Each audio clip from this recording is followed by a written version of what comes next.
سارے مسئلے حل، تو یہ 2 رکعت نماز سارے مسائل کا حل ہے۔ یہ جتنے فتنے اٹھ رہے ہیں ان سب کا توڑ بنی ہوئی نماز۔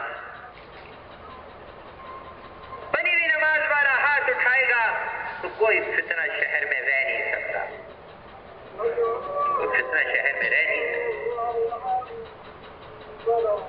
اس لیے کہا جہاں مساجد کو آباد کرنے والے ہوں اور استغفار کرنے والے ہوں اور رات کو اٹھ کے اللہ کے سامنے رونے والے ہوں تو اللہ پاک آئے ہوئے عذاب کو بھی واپس کر دے۔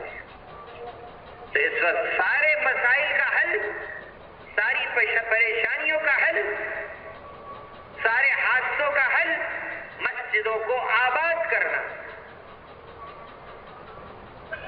ہم وہ محنت کریں کہ مسجد نمازیوں سے بھر جائے۔ جیسے ہمارے حاجی صاحب اللہ ان کو برکت دے کتنا فرما رہے ہیں کہ کسی ایک کو بھی مسجد سے باہر مت چھوڑو، کسی ایک کو بھی مسجد سے باہر مت چھوڑو۔ ہم مسجدوں کو بھر دیں اعمال سے، سارے شہر سے توبہ استغفار کروائیں، سارے شہر سے توبہ استغفار کرائیں، اور راتوں کو اٹھ کے اللہ کے سامنے روئیں۔ پھر کیسے مسئلہ بنے گا؟ کوئی مجال ہے کہ تو کسی کی طرف نگاہ اٹھا کے دیکھ، اگر دیکھے گا تو اللہ اس کی آنکھیں نکال لیں گے۔ اعمال میں تو اللہ نے وہ کشش و جاذبیت رکھی ہے، اعمال تو وہ ہیں۔ ہم سارے شہر سے توبہ کرائیں، سارے شہر سے توبہ کرائیں۔ اور توبہ کیا ہے؟ حضور علیہ السلام ارشاد فرماتے کہ توبہ کرنے والا ایسا ہے جیسے اس نے گناہ کیا ہے۔ ہم وہ محنت کریں کہ ایک فٹ توبہ کریں، ایک فٹ توبہ کریں، لیکن جس شرائط کے ساتھ توبہ ہے وہ توبہ، اس توبہ میں پہلی شرط ہے شرمندگی کہ ہائے مجھ سے جرم ہو گیا، ہائے مجھ سے کیا ہو گیا۔ ندامت، شرمندگی۔ جب محنت کریں گے ہر شخص اپنی غلطی پہ نادم ہوگا اور روئے گا۔ حضرت آدم علیہ السلام سے جب ایک چوک ہو گئی اور اللہ پاک نے دنیا میں بھیج دیا تو علماء نے لکھا ہے کہ شرم کے مارے 100 سال تک نگاہ اوپر نہیں کرے کہ ہائے مجھ سے اللہ کے حکم ٹوٹ۔ تو یہ ندامت سب سے پہلے میرے اور آپ کے اندر ہو کہ جس کام کے لیے اللہ پاک نے مجھے پیدا کیا، جو میری زندگی کا مقصد بنایا، اس کو بھلا کے میں کہاں لگا رہا، اس پہ شرمندہ ہو، نادم ہو۔ اور دوسری شرط اللہ سے معافی مانگنا کہ اللہ غلطی ہو گئی معاف کر دے، کہ اللہ غلطی ہو گئی معاف۔ اور تیسری شرط اس غلطی کو فوراً چھوڑ دینا۔ توبہ بھی کرے غلطیاں بھی کرتے رہے تو یہ کہاں توبہ؟ اس غلطی کو فوراً چھوڑ دینا۔ اور چوتھی شرط کیا کہ اللہ اب نہیں کروں گا، اے اللہ اب نہیں کروں گا، اب نہیں۔ ایک استغفار ہے اور ایک توبہ ہے۔ استغفار تو توبہ کی سیڑھی ہے کہ اللہ معاف کر دے، اور توبہ میں کیا کہ اللہ اب نہیں کروں گا، اندر سے عزم کہ اب نہیں کروں گا۔ یہ اب نہیں کروں کرنے والا اللہ کے ایسا ہے جیسے اس نے گناہ کیا ہے۔ تو کیا خیال ہے ہم سارے شہر سے توبہ کرائیں گے نا انشاءاللہ؟ ایک ایک گھر میں جا کے، ایک ایک فرد کے پاس جا کے ہم ان سے توبہ کریں۔ جو ہمارے بھائی صاحب فرما رہے نا کہ سارے کراچی والوں سے توبہ کراؤ، تو یہ اللہ کا آیا ہوا عذاب سب ٹل جائے گا۔ پھر انشاءاللہ جان بھی محفوظ اور مال بھی محفوظ اور عزتیں بھی محفوظ۔ ہم اپنی نگاہوں کی حفاظت کریں گے، کسی غلط جگہ پہ نگاہ پہ نہ ڈالیں گے۔ کہ غلط جگہ نگاہ کا پڑنا بھی اللہ کی مدد کو ہٹا دیتا ہے۔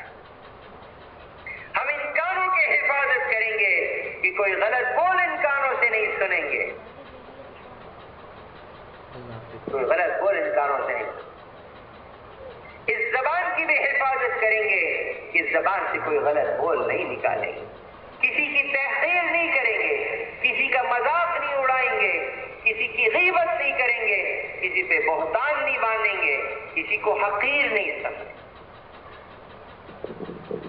حضور علیہ السلام ارشاد فرماتے ہیں کہ ساری دنیا کی دولت بھی اگر مجھے دے دی جائے تو میں کسی کا مذاق اڑانے پہ تیار نہ ہوں، ساری دنیا کی دولت بھی اگر مجھے،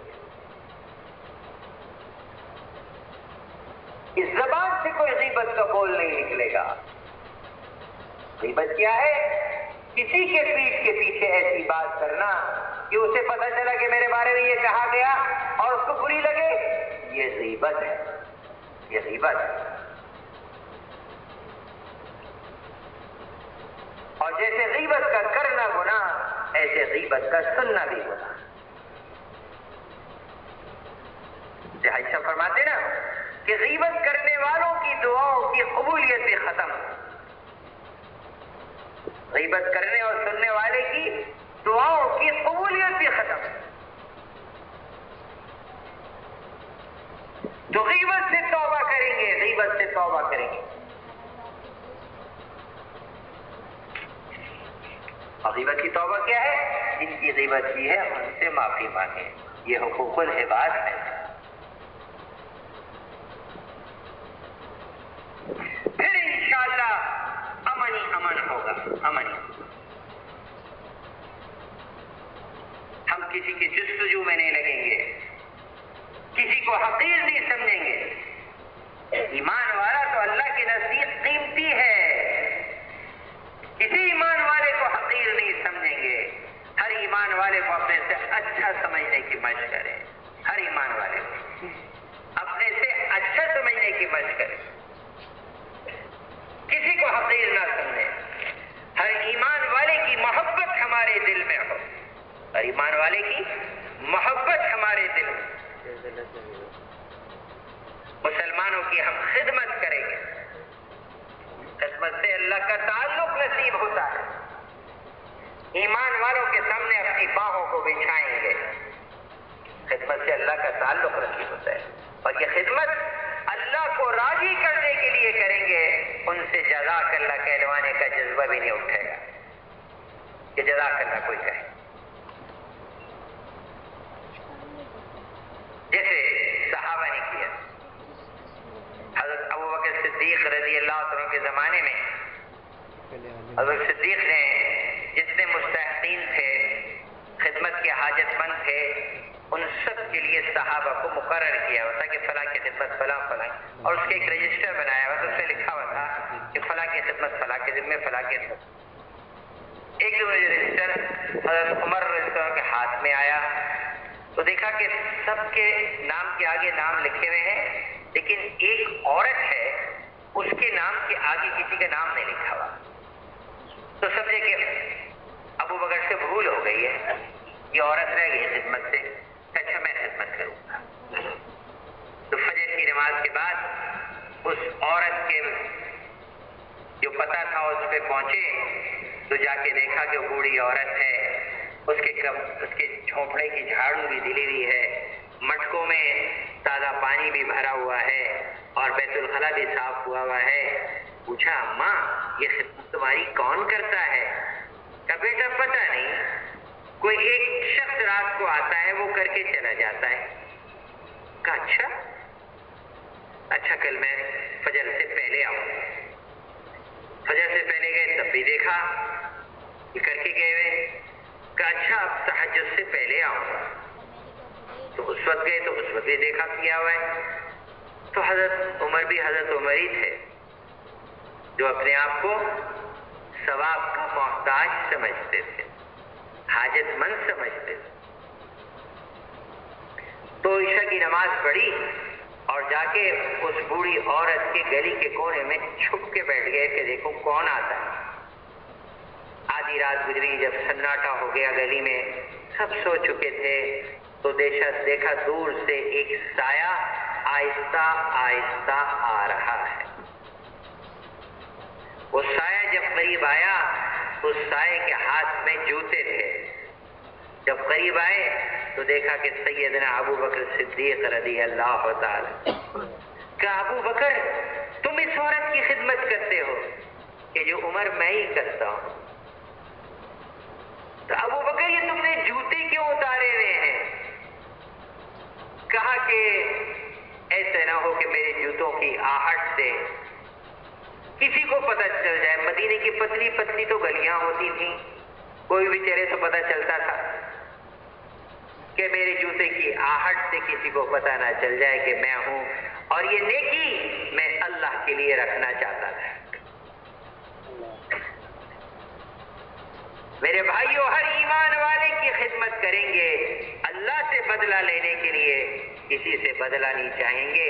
ہم تو یہ بھی نہیں چاہیں گے کہ بدلے میں ہمیں کوئی شکریہ اور جزاک اللہ بھی کہہ دیں. حضرت عائشہ رضی اللہ عنہ کے دروازے پہ جب کوئی سائل آتا تو خاتمہ کو دیتی کہ سائل کو یہ چیز دے آؤ. وہ خاتمہ لے کے جاتی اور کہتی کہ کان لگا کے سننا کہ سائل نے یہ لینے کے بعد کیا دعا دی.